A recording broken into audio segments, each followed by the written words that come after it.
Hi there. Here we are in Grandma Jenny's kitchen. And guess what? I'm Grandma Jenny. It gives me great satisfaction to have this opportunity to be able to share with you and all those who wish to learn how to prepare Puerto Rican cuisine.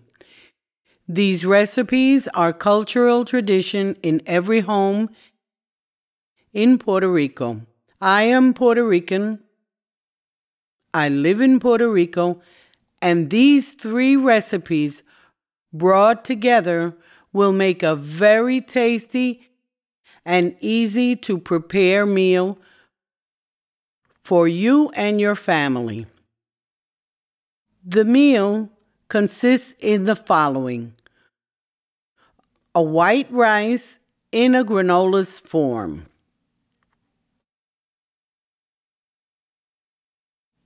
you will need 1 chicken for the chicken fricasse. And remember, this chicken will be cut in parts. We're going to be working with beans, which are a must in every Puerto Rican table. Combined with the Puerto Rican sofrito, it will bring praise from your family and friends.